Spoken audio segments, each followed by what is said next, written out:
તારીખ 17/2/2024ના શનિવારના રોજ બારડોલી લોકસભાની ચર્ચા વિચારણા કરવા માટે સર્કિટ હાઉસ વ્યારા ખાતે આદિવાસી સમાજના લોકલાડીલા ધારાસભ્ય અને ભરૂચ લોકસભાના ઉમેદવાર શ્રી ચેતરભાઈ વસાવા, ગુજરાત પ્રદેશ મહામંત્રી શ્રી મનોજભાઈ સોરઠિયા તેમજ આમ આદમી પાર્ટીના રાષ્ટ્રીય હોદ્દેદાર, ગુજરાત પ્રદેશના હોદ્દેદાર, તાપી જિલ્લાના હોદ્દેદારો, સુરત જિલ્લાના હોદ્દેદારો તેમજ અલગ અલગ વિંગના કાર્યકર્તાની સમીક્ષા મીટિંગ યોજાઈ હતી.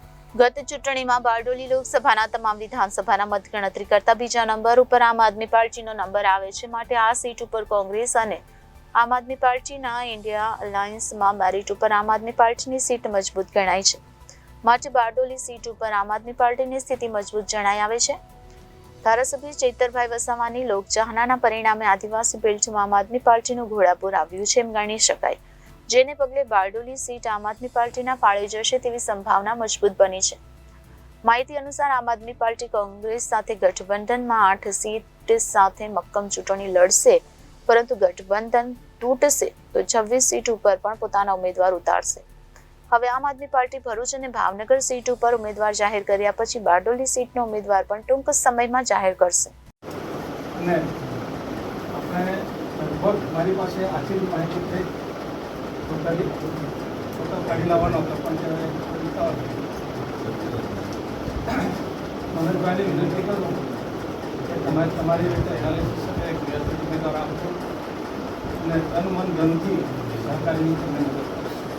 લોક મંડળીઓ 1285 2 લાખના સાથી મિત્રો, થોડા દિવસ પહેલાં તમે બધા જાણો છો કે ભરૂચમાં આપણા રાષ્ટ્રીય મહાસચિવ સંદીપભાઈ પાઠકજી આવ્યા અને એમણે કીધું કે આવનાર દિવસોમાં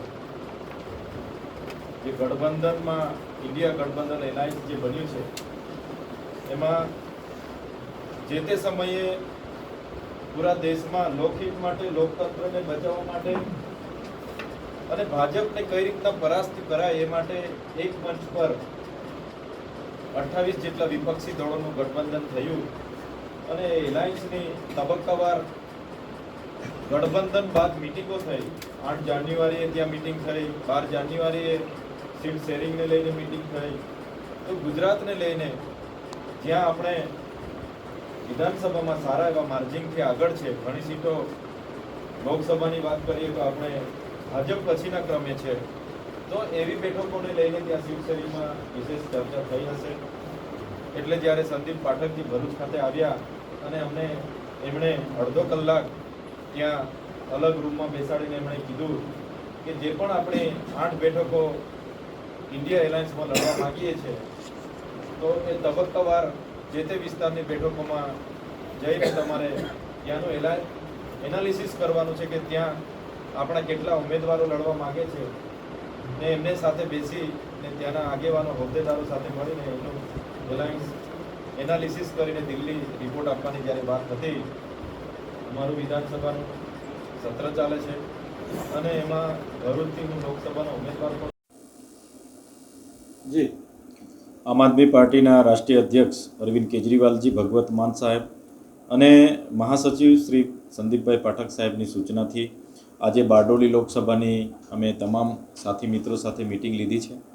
આવનાર દિવસોમાં ઇન્ડિયા એલાયન્સના ગઠબંધનમાં અમારી બારડોલી લોકસભાની સીટ પણ અમે માગી છે, ત્યારે અહીંયા અમારા જેટલા પણ ઉમેદવારો જે ઈચ્છા વ્યક્ત કરે છે એમની સાથે અમે 1 by 1 ચર્ચા પણ કરવાના છે અને સાથે તમામ સંગઠનોના સાથી મિત્રો સાથે તંદુરસ્ત અમારી ચર્ચા થઈ છે.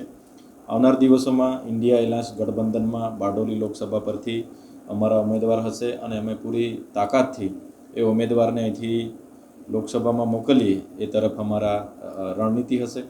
અને અહીંના સાથી મિત્રો, આગેવાનો અને લોકોની પણ એક માંગ છે કે વિધાનસભામાં જે રીતના 3,47,500 જેટલા મત અહીંથી અમને મળ્યા છે, ત્યારે ચોક્કસ ગઠબંધનમાં આ લોકસભા અમે ભાજપ સામે જીતીએ છીએ એ વિશ્વાસ છે અને અમે પૂરી મહેનતથી, પૂરી રણનીતિથી આ લોકસભામાં અમે ઉતરવાના છે.